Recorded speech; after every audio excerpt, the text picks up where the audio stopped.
La non-violence était et reste non seulement méconnue, mais surtout mal connue et très souvent confondue avec le pacifisme qui prône la paix avant tout. La non-violence a connu, dans la France des années 60-70, quelques succès exemplaires.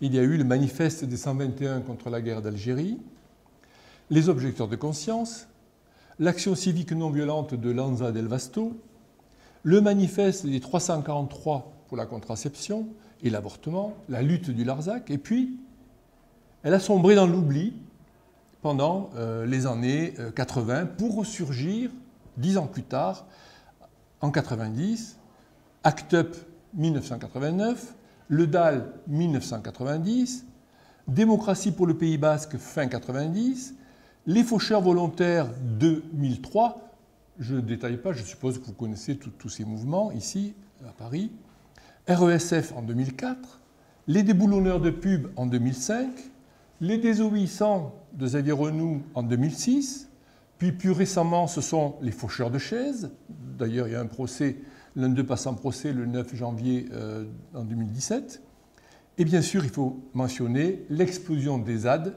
zones à défendre, devenu un laboratoire de la désobéissance civile, et enfin les actions remarquables du groupe Action non violente COP21, que vous avez je crois dans ces locaux.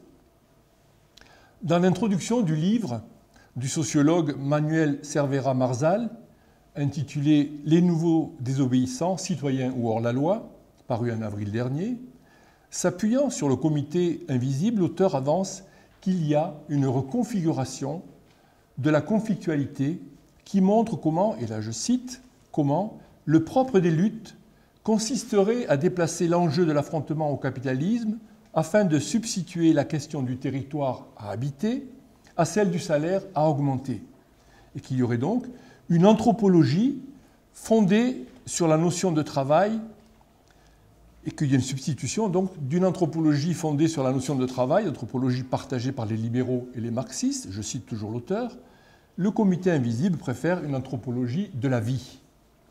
Il ne s'agit évidemment pas, selon l'auteur, d'opposer ces deux enjeux, mais de tisser les liens de leur complémentarité, même si le premier croît et le second décline.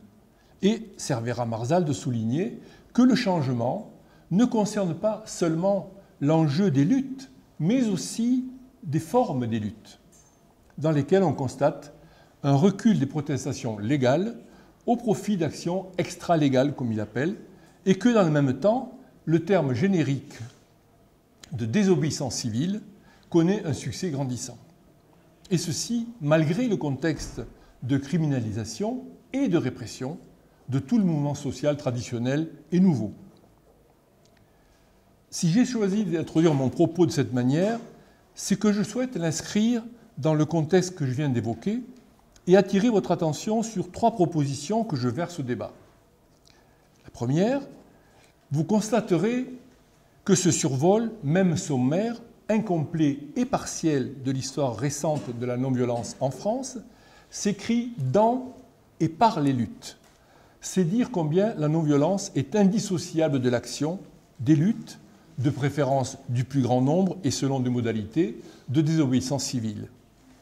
C'est la première proposition et la plus évidente. La non-violence est une forme de résistance. Elle est indissociable de la lutte active, de l'action directe et non violente, de la désobéissance civile. Même si Gandhi et Martin Luther King, pour ne citer que les 2 plus célèbres acteurs et théoriciens de la non-violence, restent des références indéboulonnables, on constatera également que la résistance civile non violente est en train de s'écrire aujourd'hui dans l'action par des acteurs contemporains qui en inventent et en rajeunissent, au sens propre et au sens figuré, les troupes, les nouvelles formes d'action et la théorisation.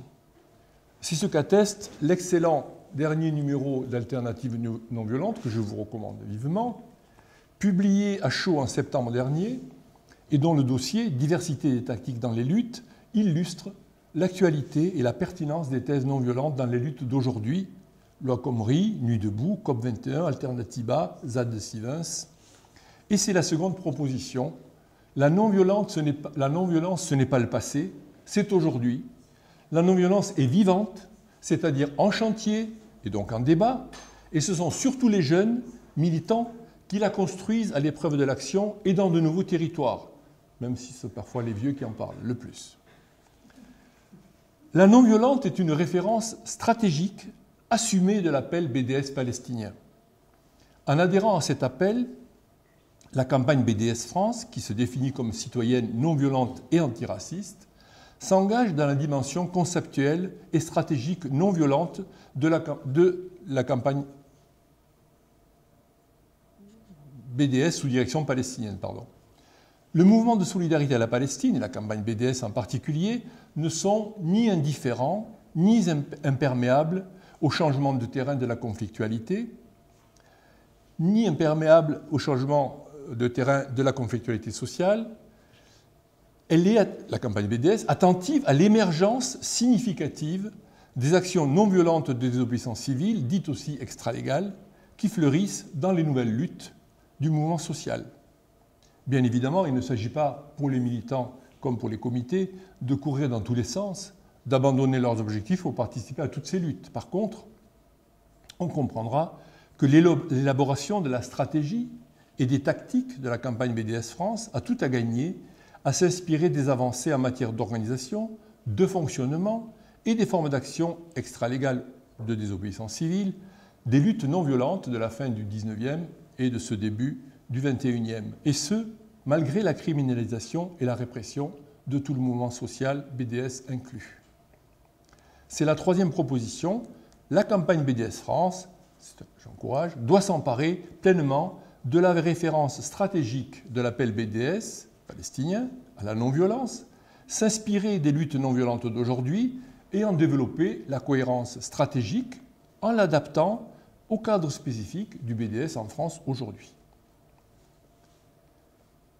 La non-violence est à la fois une philosophie, une morale, une éthique, c'est-à-dire une vision du monde et une méthode d'action. Elle se définit sur le plan conceptuel et sur le plan stratégique.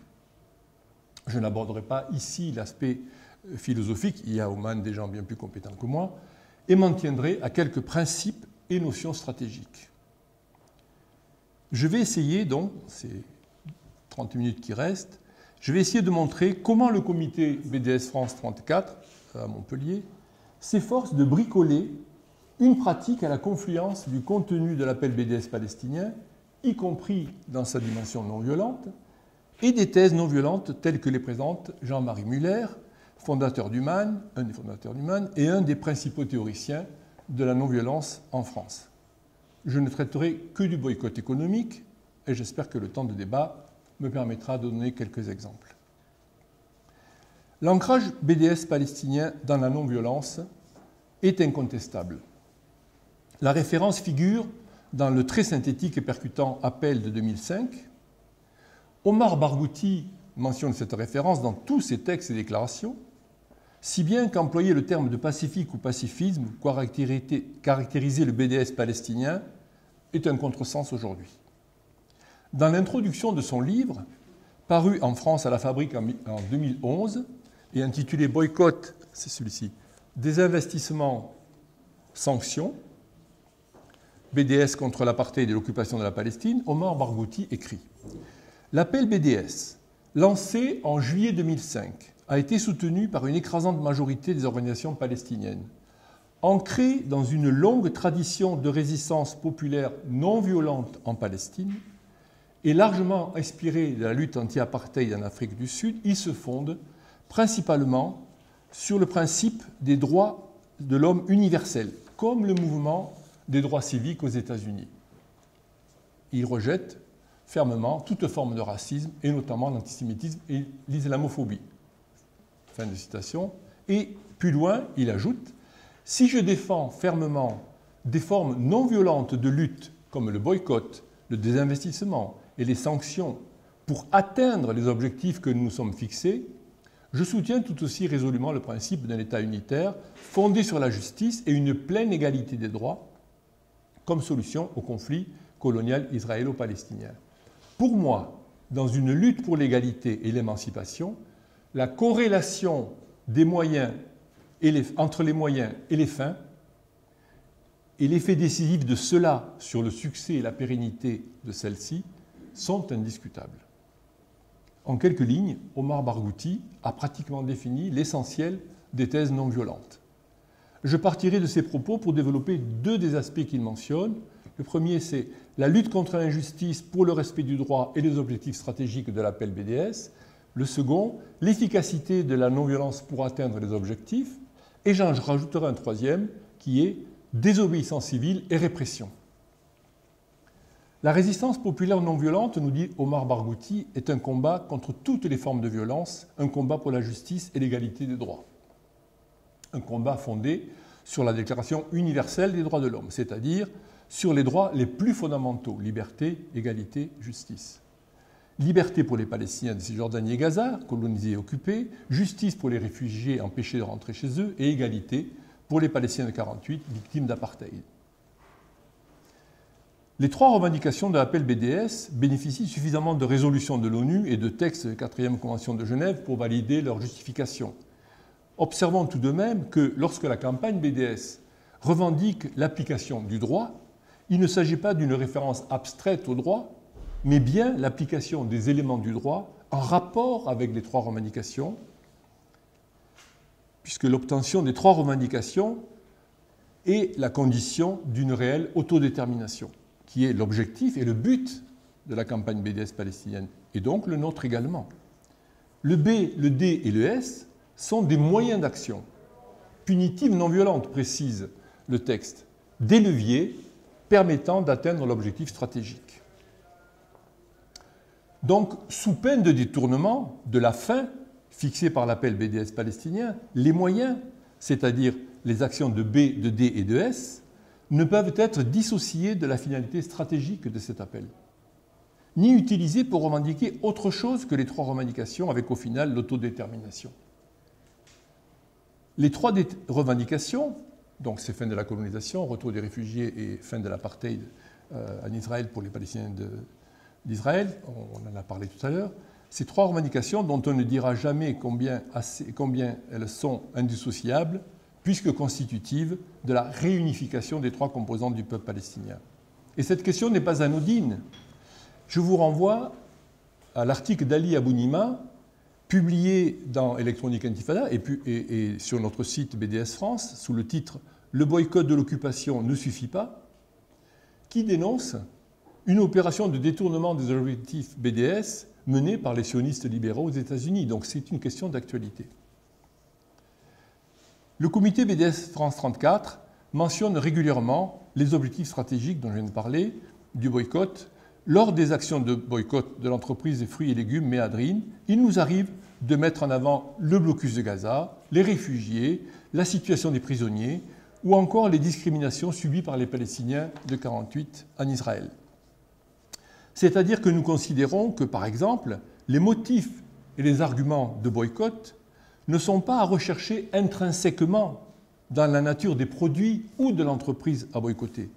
Dit autrement, on ne boycotte pas seulement les produits des colonies parce que les colonies sont illégales, et bien sûr qu'elles le sont. On boycotte les produits des colonies car c'est un moyen pour lutter contre la colonisation qui prive les Palestiniens de liberté et de tous les méfaits, et de lutter contre tous les méfaits de la colonisation qui sont une cause de l'appel BDS et aussi la fin de la colonisation, on lutte contre ça, qui est un des objectifs fondamentaux. On ne boycottait pas les oranges outspan d'Afrique du Sud parce qu'elles étaient cultivées dans des colonies, mais tout simplement parce qu'elles étaient le symbole d'un État d'apartheid et que ce boycott était un moyen de lutter contre cet État et détruire le système d'apartheid. De même, on boycotte les produits des colonies israéliennes pour dénoncer et mettre en difficulté l'État qui crée et développe les colonies et pour obtenir la liberté, la justice et l'égalité pour les Palestiniens. Le second aspect soulevé par Omar Barghouti est celui de l'efficacité de l'approche non violente. Efficacité signifie ici remporter des victoires, atteindre les objectifs fixés, changer l'état des choses, supprimer les injustices.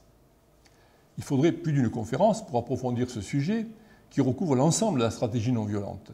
je me limiterai à présenter quelques principes de la non-violence et de la désobéissance civile que je pourrai ensuite développer. Et je voudrais en préalable mettre en évidence la combinaison de 3 facteurs qui ont joué et qui jouent un rôle déterminant dans le développement de la campagne BDS internationale.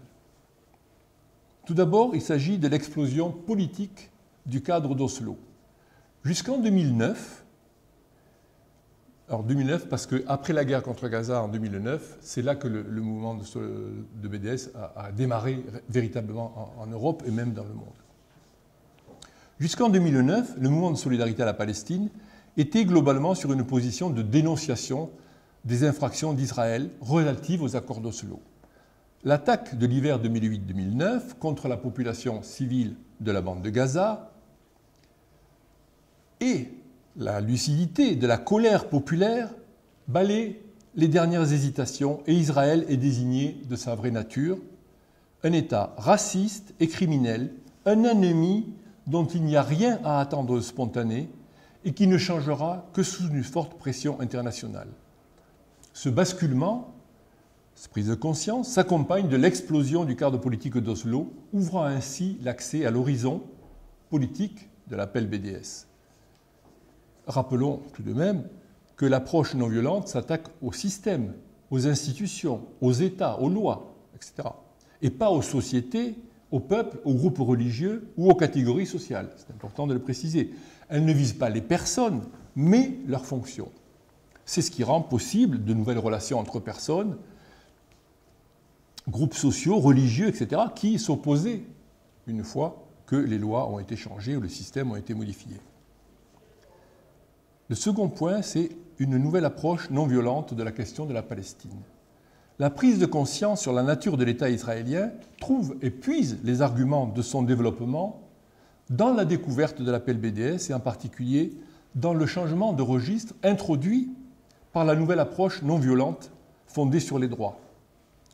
Tournant le dos aux vaines tractations d'échange de portions de territoire et aux solutions politiques étatiques, choisissant le terrain des droits humains fondamentaux et des valeurs, liberté, justice, égalité, la campagne BDS, on peut le dire, désarme l'ennemi. Comme l'écrit Omar Borgouti, elle est avant tout une nouvelle étape de la lutte centenaire des Palestiniens contre la conquête coloniale sioniste. Elle met en avant une approche nouvelle de la question de la Palestine fondée sur les droits, et il termine ainsi, le mouvement BDS a porté Israël et le lobby puissant et agressif qui le soutient sur un champ de bataille où la supériorité morale et de la revendication palestinienne d'autodétermination et de justice et de liberté neutralise et surmonte le poids militaire et financier d'Israël. Cet effet de déplacement provoqué par le choix de la non-violence est un élément basique des thèses non-violentes.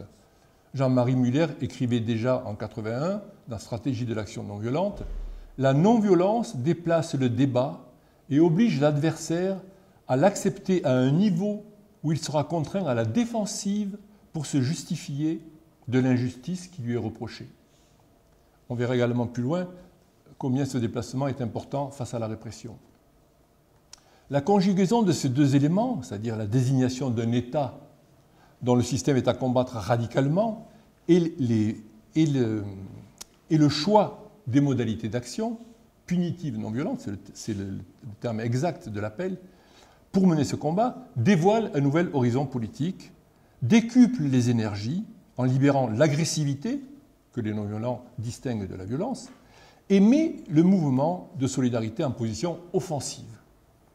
Un troisième élément, tout aussi déterminant que ces deux précédents, va parachever la transformation. Et ce nouvel élément, ce dernier élément, disons, c'est un mouvement BDS sous direction palestinienne.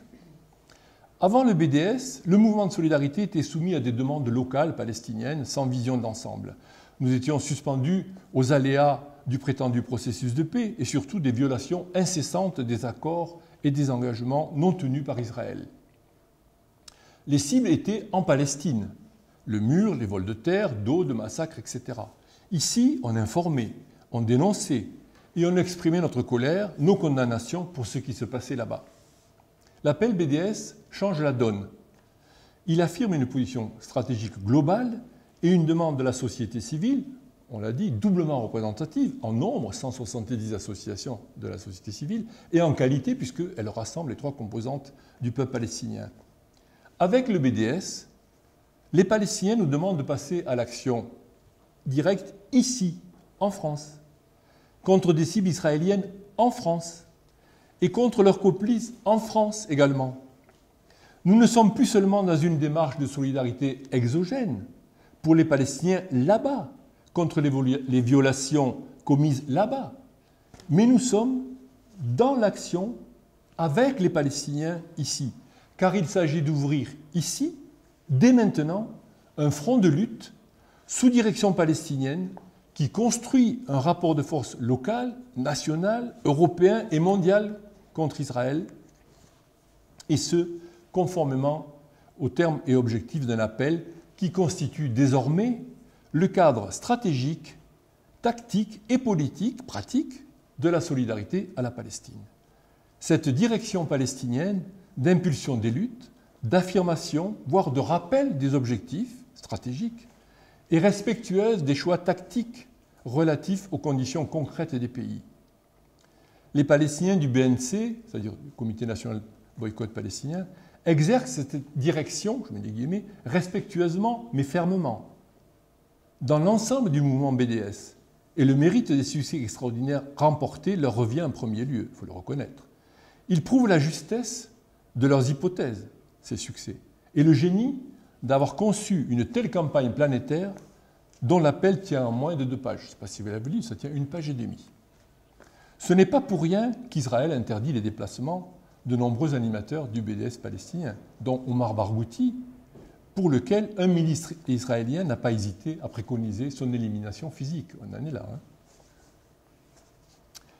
J'en viens à la non-violence et la désobéissance civile. Ce qui caractérise la désobéissance civile, nous dit Jean-Marie Muller, c'est d'être une action collective, concertée et organisée qui vise à établir un rapport de force afin d'exercer sur les pouvoirs établis une pression qui les oblige à rétablir le droit. Il s'agit d'atteindre un objectif politique. Ce qui prime dans la désobéissance civile, ce n'est pas la motivation morale, mais le motif politique. Le principe essentiel de la stratégie de la non-violence est le principe de non-coopération, de non-collaboration, et donc de non-participation, y compris de manière passive, à l'injustice, à la loi ou les faits que l'on conteste, que l'on combat et que l'on veut supprimer ou modifier. Une situation d'injustice tient moins à la force de l'oppresseur qu'à la passivité, la résignation, voire à la collaboration des opprimés.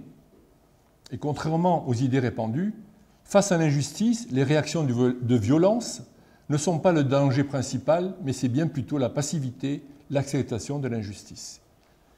Et rien n'est plus éloigné de la non-violence que la passivité et la couardise. Et Gandhi n'a pas hésité à dire « Je crois en vérité que s'il fallait absolument faire un choix entre la lâcheté et la violence, je conseillerais la violence. » Même s'il ajoute, bien sûr, « Je crois que la non-violence est infiniment supérieure à la violence. » C'est pourquoi la non-violence n'hésite pas à créer le conflit en révélant l'injustice, en provoquant la révolte. Les révoltés sont plus proches de la non-violence que ceux qui sont passifs face à l'injustice. La stratégie non-violente est conçue pour gagner, c'est-à-dire combattre l'injustice jusqu'à en supprimer les causes. Comme l'écrit Muller, pour combattre l'injustice, il s'agit de renverser le système qui l'a créé et qui la maintient. Atteindre les objectifs, gagner, est une exigence constante du BDS palestinien. L'éditorial de 2014 du PACBI, de mai 2014 du PACBI, qui est le Comité palestinien pour le boycott universitaire et culturel, intitulé « Critères pour choisir la cible optimale », conclut l'article en ces termes. Mais des victoires symboliques seules ne suffisent pas. Nous sommes engagés dans BDS pour obtenir enfin les droits des Palestiniens, pas pour marquer des points et nous sentir bien avec de simples gestes symboliques. Seuls des succès soutenus, cumulés, croissants et grand public peuvent permettre à BDS d'atteindre ses objectifs, liberté, justice et égalité. Pour atteindre l'objectif, vaincre l'adversaire ou l'ennemi, il faut un plan de bataille. Vous trouverez dans le chapitre Stratégie de l'action non violente de Muller les différents développements là-dessus, je ne détaille pas. En théorie, il s'agit de mettre en place un plan qui construit progressivement un rapport de force croissant et par étapes auxquelles correspondent des actions non violentes qui traduisent cette progression. Ainsi, on pourra commencer par un simple courrier et recourir aux actions légales habituelles et progressivement passer aux actions de désobéissance civile. L'opinion publique constitue, dès le départ, bien sûr, vous le savez, le pôle qu'il faut gagner à notre cause afin d'isoler l'adversaire. De même qu'il faut choisir une bonne cible, un objectif réalisable et des moyens adaptés aux objectifs. Enfin, la fin étant dans les moyens, nos propos et nos comportements devront être conformes aux valeurs que nous défendons. Je terminerai sur les propositions concordantes et assurées des acteurs et théoriciens de la non-violence concernant la question du rapport à l'adversaire ou à l'ennemi et, deuxièmement, le rapport à la répression. Concernant le rapport de force, la construction du rapport de force, il se construit par étapes et progressivement, je viens de le dire. On peut toujours rêver qu'une simple lettre bien argumentée en matière de droit, faisant appel à la morale, voire à l'éthique, rationnelle et émouvante, suffise à convaincre, mais l'expérience montre que lorsque des intérêts sont en jeu, les choses ne se passent pas ainsi. Lors d'un épisode de la lutte des Noirs de Birmingham pour les droits civiques en mai 1963, quelques policiers, sommés d'ouvrir les lances à eau pour châtier les militants qui franchissaient une ligne raciale de démarcation pour aller prier près de la prison, ils n'arrivent pas à ouvrir ces lances.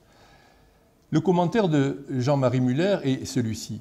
Il ne faudrait surtout pas en conclure, sur le plan stratégique, que la désobéissance a pour but de faire appel à la conscience de l'adversaire et que là réside son efficacité. Il ajoute tout de même que l'influence de l'attitude non violente des manifestants à l'égard des policiers, qui est une attitude constante, n'est sans doute pas nulle dans leurs décisions. Mais il réaffirme, les représentants des milieux d'affaires les représentants des milieux d'affaires comprennent que s'ils veulent sauvegarder leurs propres intérêts, ils doivent accepter de négocier. Ce n'est pas la conscience des Blancs qui a été touchée par l'action non violente des Noirs, mais leurs intérêts.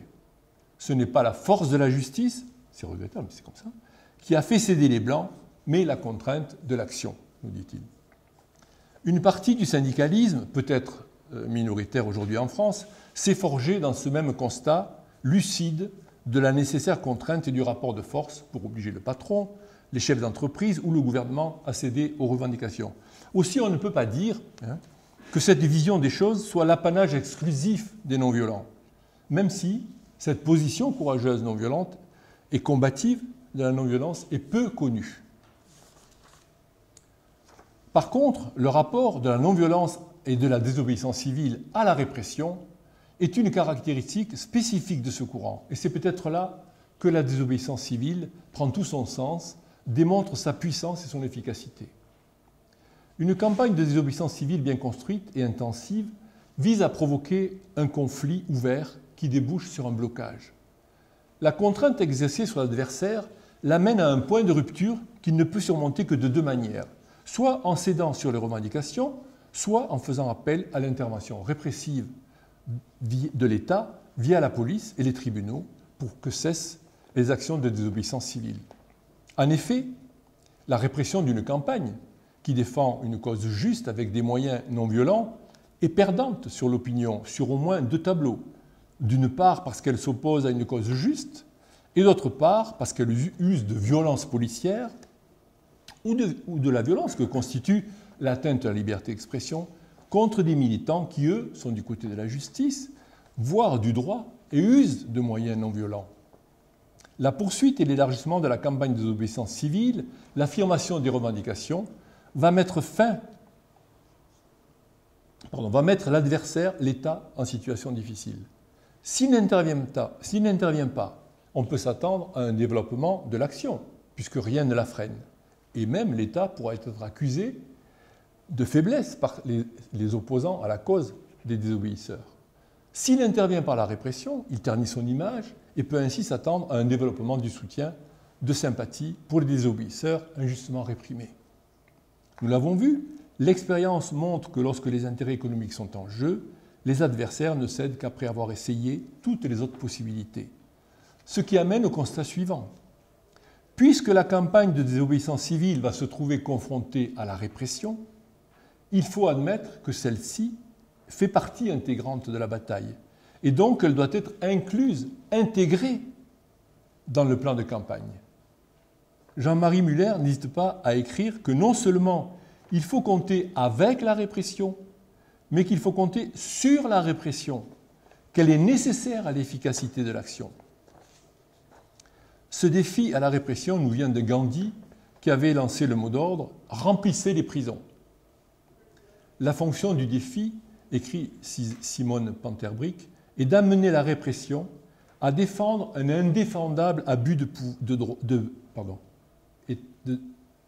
d'amener la répression à défendre un indéfendable abus de droit, ce qui la met de toute évidence en porte-à-faux. De plus, la répression engendre de la solidarité, de nouveau l'engagement de nouveaux militants et forge leur esprit de résistance. Martin Luther King, qui a largement usé de ce principe, n'hésite pas à déclarer « Si un peuple est capable de trouver dans ses rangs 5% de ses hommes, et on peut ajouter ici quand même, et de ses femmes, prêts à aller en prison pour une cause qu'ils croient juste, alors aucun obstacle ne pourra les arrêter. » Et ça a été le cas, et ils ont gagné. Merci.